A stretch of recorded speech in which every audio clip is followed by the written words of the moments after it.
नमस्कार. मी पत्रकार अनिल देशपांडे आणि आपण पाहतात चॅनल जर्नलिस्ट अनिल देशपांडे. आज आपण आपल्या चॅनलवर प्रोफेसर मदन गोपालचंद्र वार्ष्णेय सरांना निमंत्रित केलं आहे. प्रथम कुलपती आनंद कृषी विद्यापीठ आनंद, प्रथम कुलपती कामधेनू विद्यापीठ गांधीनगर गुजरात, त्याचबरोबर कृषी हवामान शास्त्रज्ञाची जी अखिल भारतीय संघटना होती त्याचे देखील ते काही वर्ष अध्यक्ष होते. त्याचबरोबर कृषी विद्यापीठांची जी संघटना आहे त्याचे देखील अध्यक्षपद त्यांनी भूषवलं आहे. त्याचबरोबर महाराष्ट्र कृषी विद्यापीठ भरती बोर्डाचे देखील ते सदस्य आहेत. त्याचबरोबर NICRA याचे देखील अध्यक्षपद त्यांनी भूषवलं आहे. वार्ष्णे सर, या चॅनेलवर आपलं स्वागत. आज आपण ज्या विषयावर चर्चा करणार आहोत तो सरांचा खास अभ्यासाचा विषय आहे. या विषयात सरांची खास मास्टरी आहे. तर सर, हवामान म्हणजे काय? हवामान कुठल्याही ठिकाणच्या पाऊस आणि तापमान ह्या दोन्ही गोष्टींच्या लॉंग टर्म एव्हरेज जे असेल ते त्या भागाच्या हवामान म्हटलं जातं. जसं उदाहरण आपण घेतलं तर पुण्याच्या पाऊस जे आहे ते 750 मिलीमीटरचे जवळपास, आणि टेम्परेचर जे असतो ते 29-30 ह्या टेम्परेचरला असतं. हा जे आहे ते पुण्याच्या हवामान म्हटलं आहे की पुण्याचे हवामान जे आहे ते मध्यम पावसाच्या आणि चांगले टेम्परेचरच्या असा ठिकाण आहे. त्याच्यामुळे लोकांचे राहण्यासाठी, पिकांच्यासाठी, सगळे कामांच्यासाठी पुण्याचे हवामान चांगला आहे. हवामानामध्ये काय काय घटक येतात? हवामानामध्ये जसं आपण पावसाचा विचार केला, तापमानाचा विचार केला, तसा खऱ्या अर्थाने सर्वात महत्वाचे जे घटक आहे तो सूर्यप्रकाश. सूर्यप्रकाशावरच जे आहे ते सगळे प्रकारचे तापमान हे अवलंबून असतात. तो हवेचा तापमान होऊ शकतो, तो जमिनीचे तापमान होऊ शकतो, तो पिकांचे तापमान होऊ शकतो, आणि जमिनीचे आत मातीचे जे तापमान आहे तोही त्याच्यावरच अवलंबून असतो.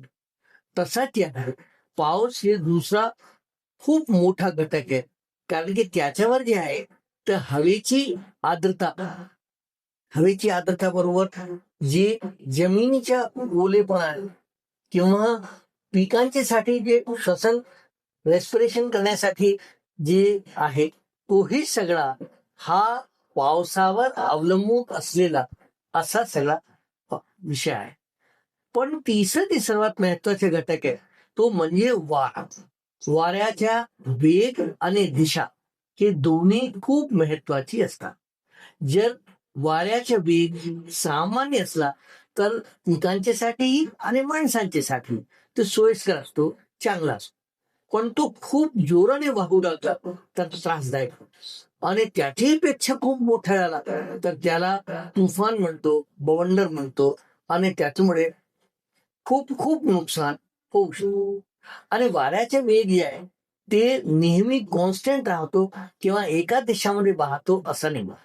आपण जर ह्या भागाच्या पाहिला तर जे पावसाचे आधीचे महिने त्यांच्यामध्ये वाऱ्याचा वेग जे आहे तो दक्षिण पश्चिम ह्या दिशेतून येत असतात, आणि एकदा जे आहे नारळी पूर्व झाली तर वाऱ्याचा वेग जे आहे उत्तर पूर्व ह्या दिशेने वाहू लागतात. त्याच्यामुळे वाऱ्याचा वेग जे आहे त्याची दिशाही बदलते आणि वेगही बदलत असतात, आणि त्यांच्या समाज जीवनावर आणि कृषीवर खूप खूप मोठा परिणाम होतो. हवामानाचे घटक आपण सांगितलेत. तर आजकाल जी चर्चा चालली आहे सर्वत्र ती हवामानातल्या बदलाविषयी चाललंय.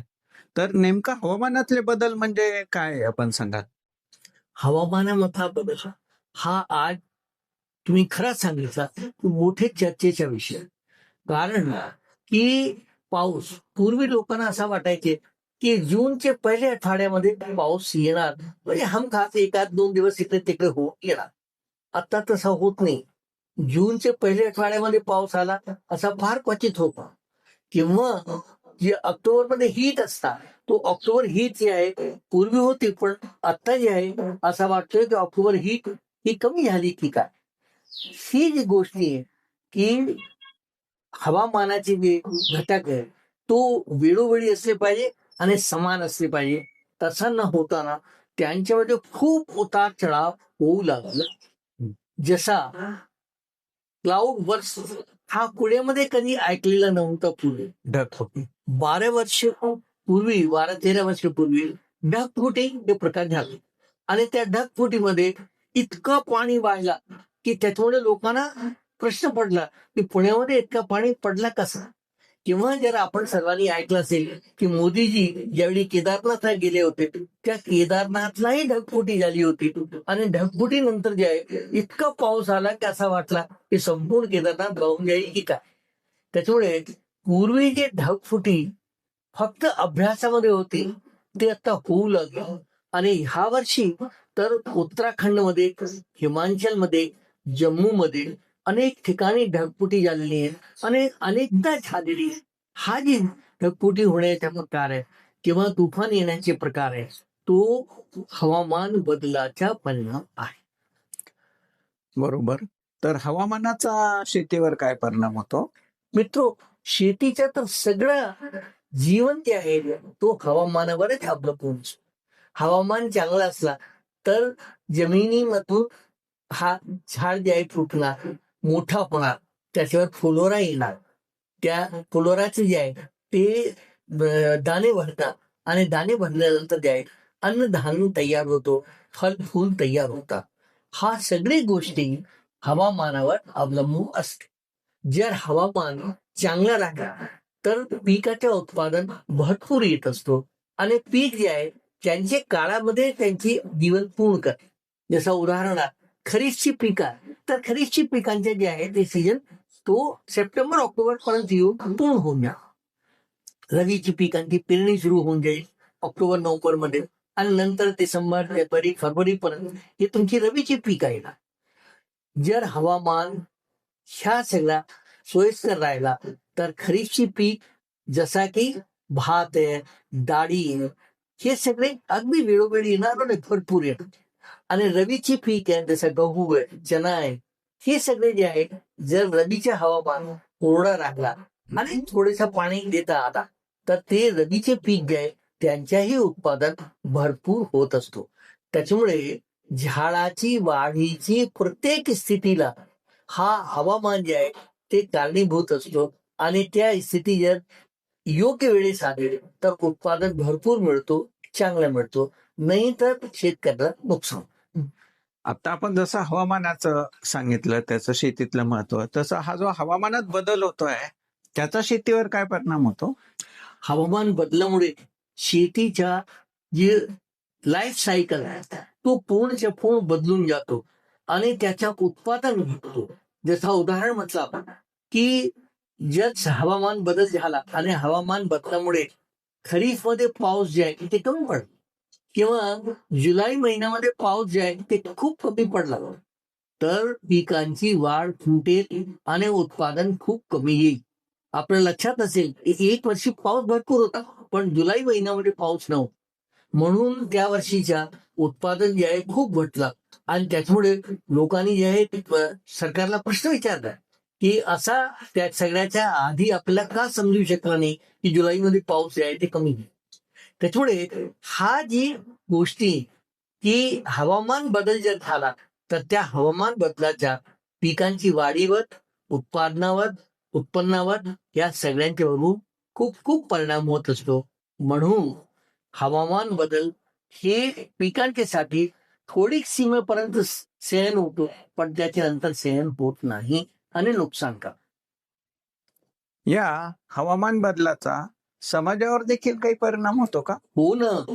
हा फक्त शेती त्याच्यावरच जे आहे ते हवामान बदलाचे परिणाम असा नाही तर संपूर्ण समाजावरही त्याचा परिणाम होत असतो. जसं आपण उदाहरण पाहिलं की जर हवामान चांगलं राहिलं तर दीपावली जी आहे ते सगळ्यांची चांगली होत असते आणि भरपूर लोक खरेदी करतात, उत्पन्न चांगलं येतो आणि समाजामध्ये एकदम प्रसन्नताचं वातावरण असतं.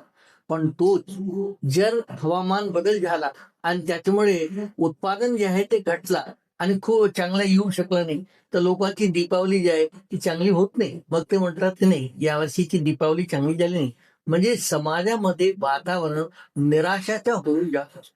फक्त तेवढंच नव्हे, तर हा सगळ्या बदलामुळे असाही होऊ शकतो की जोरदार पाऊस झाला आणि त्या वाळमध्ये सगळं वाहून गेलं. आत्ताची परिस्थितीमध्ये जसा पंजाब आहे, तर पंजाबमध्ये बाढ आलेली आहे. त्यांची सगळी पिकं जी आहे पाण्याखाली गेली आणि ते पिकांचं उत्पादन येऊ शकणार नाही. किंवा एखाद्या ठिकाणी खूप दुष्काळ पडला तर तुझे पीकही येणार नाही. त्याच्यामुळे हवामान बदलाचा समाजावर, समाज जीवनावर हा मोठा परिणाम असतो. तसा का पाऊस जर चांगला पडला तर डॅम भरतात, लेक भरतात. हा डॅम्स भरले तर बिजलीचं उत्पादन चांगला होत असतो. पण जर डॅम्स भरले नाही तर बिजलीच्याही उत्पादन कमी होऊ असतं. बिजलीचं उत्पादन कमी झाला तर सगळ्या समाजाला जे आवश्यक घटक आहेत ते प्रकाशासाठी बिजली पाहिजे, पंखे चालवण्यासाठी बिजली पाहिजे, एसी साठी बिजली पाहिजे, मशीन्स चालवण्यासाठी कारखान्यांमध्ये बिजली पाहिजे. ती बिजली जी आहे ते कमी होऊन जाते आणि त्या वर्षीचं वातावरण बदलून. आजकाल तापमानवाढीचा खूप मोठी चर्चा सगळीकडे चालू आहे. तर त्या संदर्भात हवामान बदल आणि तापमान वाढ याकडे पण काय सांगाल? तापमान वाढीमुळे पूर्ण जगावर परिणाम होत असतो.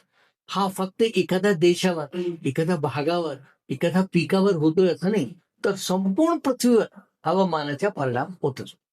जर आपण उदाहरण पाहिलं तर दक्षिणी ध्रुव आणि उत्तरी ध्रुव हे दोन्ही भाग जे आहेत ते बर्फाने भरलेले आहेत. दक्षिण ध्रुव मध्ये ज्यावेळी जास्त गरम झाला तर जवळपास 16 किलोमीटर लांबीच्या बर्फाच्या तुकड्या जे आहेत ते तुटून आणि समुद्रात पडले.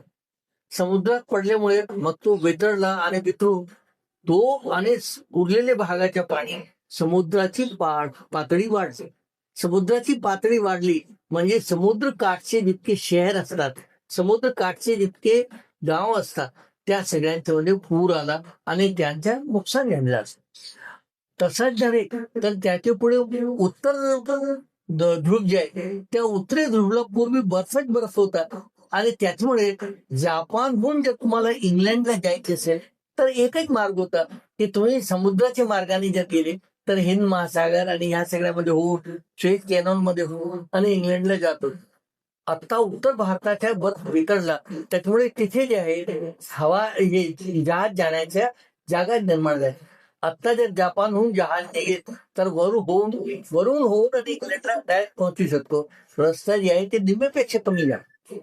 हा जे आहे जगामध्ये समुद्राची पातळी वाढणे किंवा समुद्राचे जे इथे आईसबर्ग ते आईसबर्ग जे आहे वितळले तर ह्या सगळ्याच्यामुळे तो सगळ्याचा सगळा परिणाम पूर्ण जगावर होत असतो. पावसाचं जे प्रमाण आहे ते पाऊस कमी दिवस झालेत की काय, किंवा पाऊस कमी कालावधीत जास्त पाऊस पडण्याचं प्रमाण वाढलं की काय, असं काही निष्कर्ष असे काही हो आहे. आता जे आहे तसा खऱ्या अर्थाने जर शेतकरीला विचारलं की मला कसा पाऊस पाहिजे तर शेतकरीचे म्हणणं असेल की झिमझिम थोडं थोडं पाऊस पण थोड्या अंतराने पडला पाहिजे. अजिबात पाऊस नाही असंही नको आणि भरपूर पाऊस आहे असंही नको. म्हणजे पिकांचे साठी जे पाऊस पाहिजे असतो ते थोडा पाऊस आणि थोडे अंतरावर मिळाला पाहिजे तर तो चांगला असतो. आता असा झालाय की पाऊस जे आहे तो भरपूर असतो थोडे वेळेमध्ये, नंतर मोकळा होतो आणि उघडीप असल्यानंतर उघडीप सातत्याने असते, मग पुन्हा पाऊस असणार म्हणजे भरपूर पाऊस असणार. हा जे आहे असा जे बदल आहे तो बदल पिकांचे साठी सोयीस्कर नाही, गैरसोयीस्कर.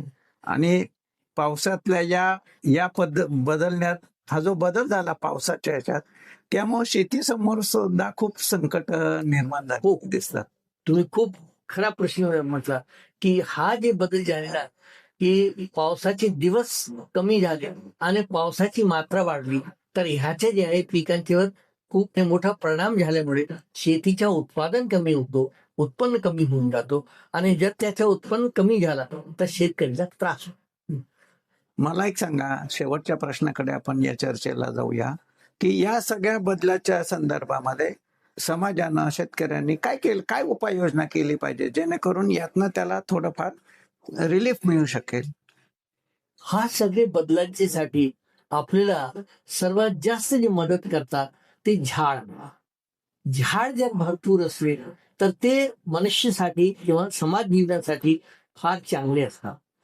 झाडांच्या जे प्रमाण आहे तो जवळपास 33% असला पाहिजे. 32-33% जर जंगल असता तर तो चांगला सोयीस्कर. आज भारतामध्ये 23 ते 24% जंगल राहिलं आहे. बाकी सगळं उरलेलं जे आहे ते कमी झालं. हा जे जंगल आहे ते वाढवले पाहिजे. जर आपण जंगल वाढवले तर त्याच्यामुळे पावसाच्या जे बदल आहे तो होणार. हमखास महाराष्ट्राची गोष्टी म्हटली तर सह्याद्री जे आहे ते सह्याद्रीचे पूर्वेकडचे झाड जे कापून घेतले म्हणून वाऱ्याचा वेग तिथे वाढून जातो आणि हे जे आपल्याला ड्राउट प्रोन एरिया तयार होतो तो त्याच्यामध्ये तयार होतो.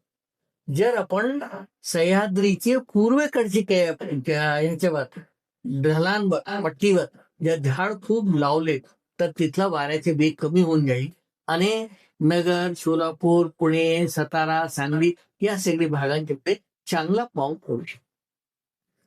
अजून आपण एक नद्यांच्या संदर्भात काहीतरी सांगत होता ना? नदी जे आहे ते स्वच्छ ठेवली पाहिजे.